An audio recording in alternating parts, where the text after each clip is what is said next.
জয় শ্রীকৃষ্ণ, রাধে রাধে। আশা করব ভক্তরা মাতাজিরা আপনারা সবাই ভগবান শ্রীকৃষ্ণ এবং শ্রীমতী রাধারানীর কৃপায় সবাই ভালো আছেন। আজ সনাতন ধর্মের প্রচারক কৃষ্ণের দাস সুজিত নাহা আপনাদের সামনে উপস্থিত হয়েছি।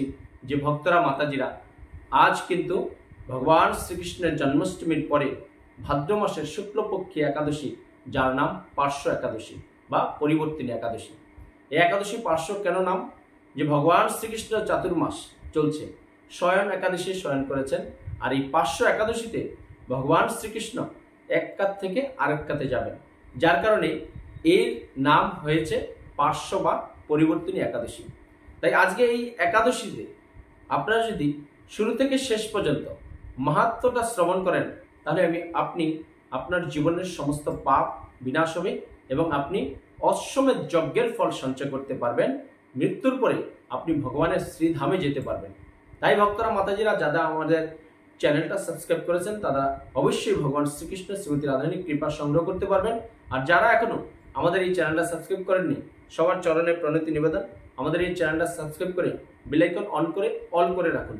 তাহলে আপনি ঘরে বসেই সুন্দর নির্মল বাংলা ভাষায় শাস্ত্রের বিভিন্ন একাদশী মাহাত্ম্য এবং ভগবান শ্রীকৃষ্ণের যে 12 মাসে বিভিন্ন অনুষ্ঠানগুলো হচ্ছে, সেগুলো সুন্দর নিষ্ঠার সহিত পালন করতে পারবেন এই ভিডিওর মাধ্যমে কথাগুলো শ্রবণ করে।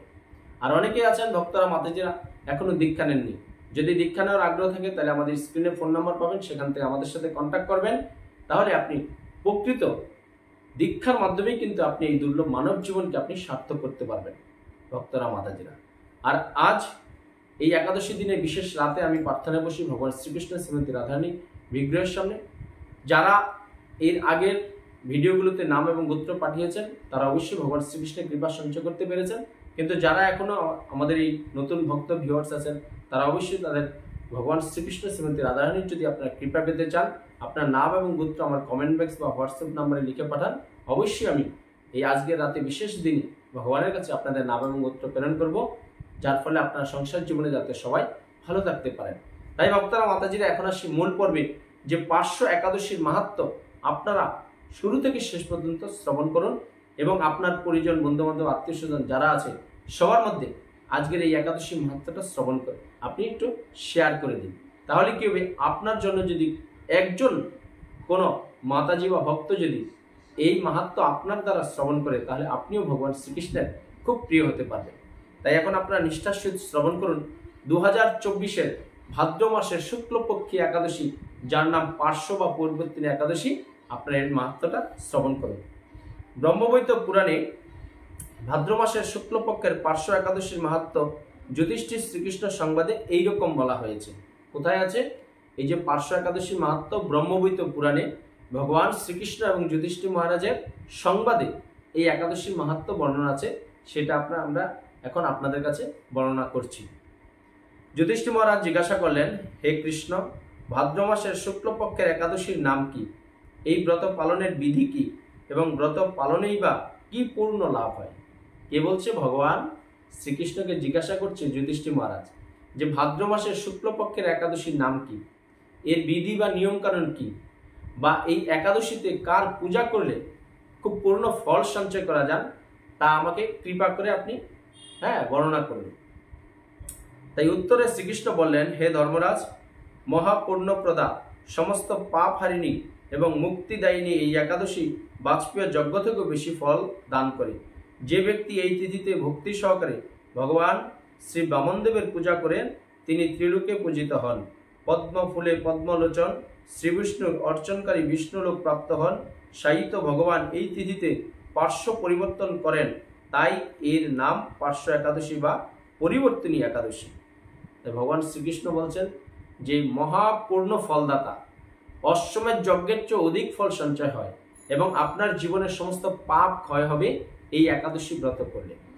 আর যে এই একাদশীতে শ্রী বামনদেবের পূজা অর্চনা করে, তাহলে সে ত্রিলোকে পূজিত হয় এবং সে কি হয়, মৃত্যুর পরে ভগবত ধামে যেতে পারে।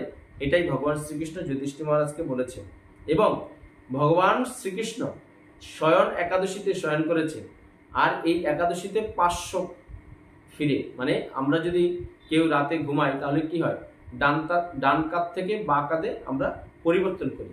ভগবান শ্রীকৃষ্ণ যে শুয়েছেন সেটা পার্শ্ব পরিবর্তন করবেন, যার নাম হয়েছে এই একাদশীর নাম পার্শ্ব বা পরিবর্তনী একাদশী। তাই যুধিষ্ঠির মহারাজ আরো বললেন, হে জনার্দন, আপনার এই সকল কথা শুনে আমার সন্দেহ পূর্ণভাবে দূর হয়নি। হে দেব, আপনি কিভাবে শয়ন করেন, কিভাবে বা পার্শ্ব পরিবর্তন করেন, আর চাতুর্মাস্য ব্রত পালনকারীর কি কর্তব্য এবং আপনার শয়নকালে লোকেরা কি করণীয়, এসব বিষয়ে বিস্তারিতভাবে আমাকে বলুন। আর কেনই বা দৈত্যরাজ বলিকে বেঁধে রাখা হয়েছিল তা বর্ণনা করে আমার সকল সন্দেহ দূর করুন। এত কিছু শ্রীকৃষ্ণ এই একাদশী সম্পর্কে বলার পর যুধিষ্ঠির মহারাজ সন্তুষ্ট হয়নি। বলছে, আমি সম্পূর্ণ সন্তুষ্ট হতে পারলাম না যে এই একাদশীতে বলিরাজকে কেন আটক করেছিল, দৈত্য বলিকে। হ্যাঁ, তারপরে আপনি শয়নকালে এই জগতের মানুষের কি করণীয় এবং এই যে শয়ন একাদশী থেকে শুরু করে পার্শ্ব একাদশী, তারপরে আসবে উত্থান একাদশী, এইসব কালে আপনি যে শয়ন করেন, কিভাবে থাকেন, এর বৃত্তান্ত আমাকে বলুন। এবং চাতুর্মাস যারা পালন করে তাদের কি বিধি নিষেধ মানতে হবে সেটা আপনি ক্লিয়ার করুন। তখন শ্রীকৃষ্ণ বললেন, হে রাজন, দৈত্যকুলে আবির্ভূত প্রহ্লাদ মহারাজের পুত্র বলি আমার অতি প্রিয় ভক্ত ছিল। সে আমার সন্তুষ্টি বিধানের জন্য গো ব্রাহ্মণ পূজা ও যজ্ঞাদি ব্রত সম্পাদন করত, কিন্তু ইন্দ্রের প্রতি বিদ্বেষবশত কারণে সে দেবলোক সে জয় করে নেয়। তখন দেবতাগণ সহ ইন্দ্র আমার শরণাপন্ন হয়েছিল। তাদের প্রার্থনায় আমি ব্রাহ্মণ বালক বেশে বামন রূপে বলি মহারাজের যজ্ঞস্থলে উপস্থিত হলাম। তার কাছে আমি ত্রিপাদ ভূমি মাত্র প্রার্থনা করেছিলাম। সেই তুচ্ছ বস্তু থেকে আরো শ্রেষ্ঠ কিছু সে আমাকে দিতে চাইল। আমি কেবল ত্রিপাদ ভূমি গ্রহণে স্থির থাকলাম। দৈত্যগুরু শুক্রাচার্য আমাকে ভগবান রূপে জানতে পেরে বলি মহারাজকে ওই দান দিতে নিষেধ করলো, কিন্তু সত্যাশ্রয়ী বলি গুরুর নির্দেশ অমান্য করে আমাকে দান দিতে সংকল্প করলো। তখন আমি এক পদে নিচের সপ্তলোক, আরেক পদে উপরের সপ্ত ভুবন অধিকার করে নিলাম। পুনরায় তৃতীয় পদ চাইলে সে তার মাথা পেতে দিল। আমি তার মস্তকে তৃতীয় পদ স্থাপন করলাম। তার আচরণে সন্তুষ্ট হয়ে আমি সর্বদা তার কাছে বাস করার প্রতিশ্রুতি দিলাম।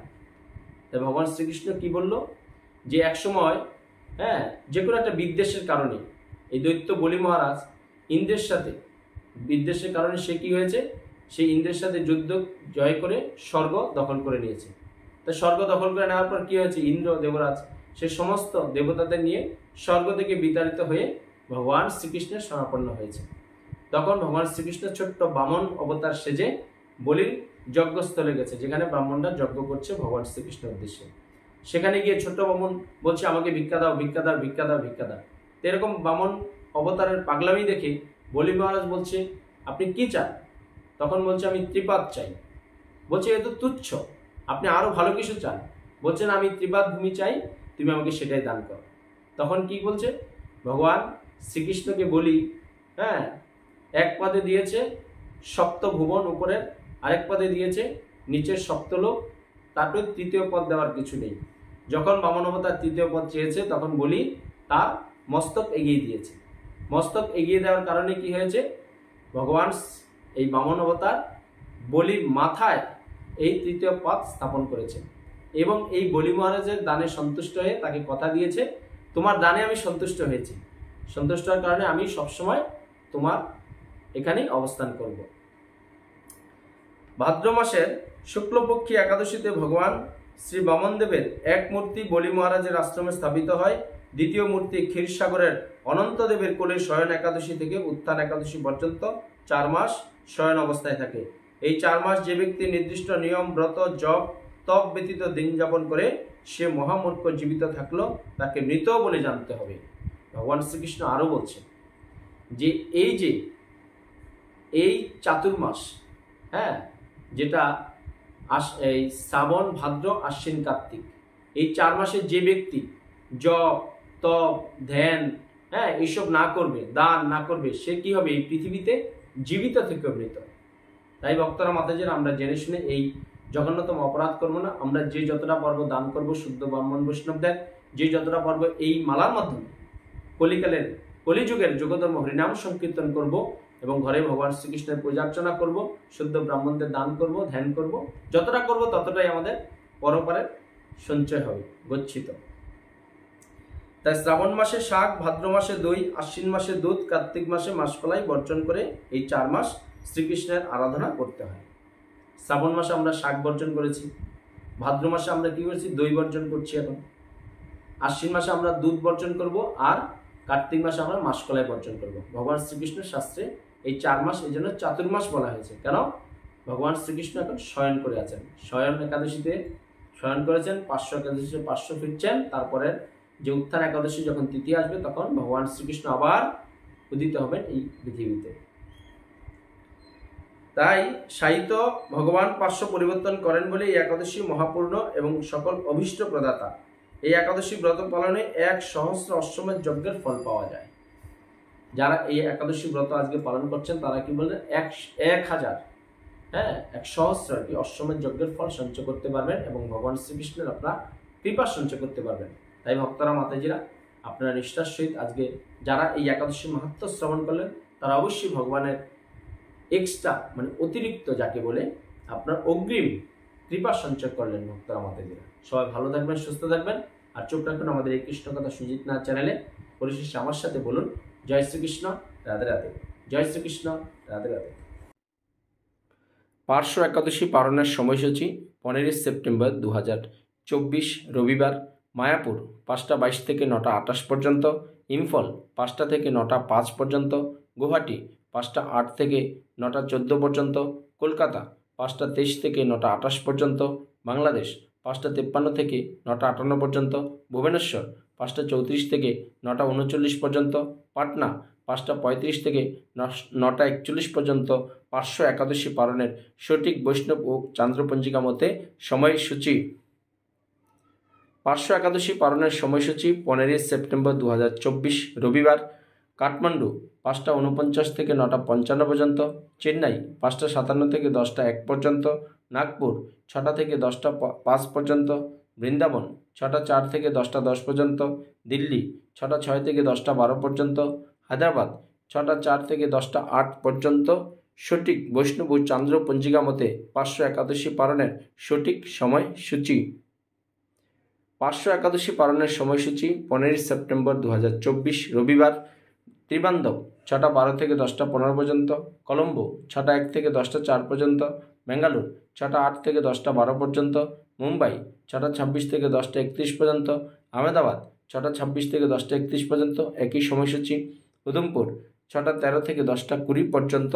পার্শ্ব একাদশী পালনের সময়সূচি মানে পরিবর্তনী একাদশীর সময়সূচি চান্দ্র ও বৈষ্ণব পঞ্জিকা মতে ভক্তরা, মাতাজিরা, আপনারা পৃথিবীর যে যেখানে থাকবেন এই সময়টা আন্তর্জাতিক সময়ের সাথে মিলে অবশ্যই আপনার রবিবারে এই পার্শ্ব একাদশী ব্রতের পালনা অবশ্যই করবেন। কৃষ্ণ কথা সুজিত নাথ চ্যানেল সাবস্ক্রাইব করুন, আমার সাথে শ্রীকৃষ্ণ ও রাধারানীর কৃপা লাভ করুন। এই অমূল্য মানব জীবনে কৃষ্ণ চেতনা, কৃষ্ণ ভাবনায় জাগ্রত করে ভগবান শ্রীকৃষ্ণ ও শ্রীমতী রাধারানীর সেবার মাধ্যমে যাতে মৃত্যুর পরে অপাকৃত জগতিকে আপনারা ভগবান শ্রীকৃষ্ণ এবং শ্রীমতী রাধারানীর কৃপা লাভ করতে পারেন, সেই রাস্তাটা আস্তে আস্তে প্রশস্ত করুন এবং পরিশেষে বলুন, জয় শ্রীকৃষ্ণ, রাধে রাধে।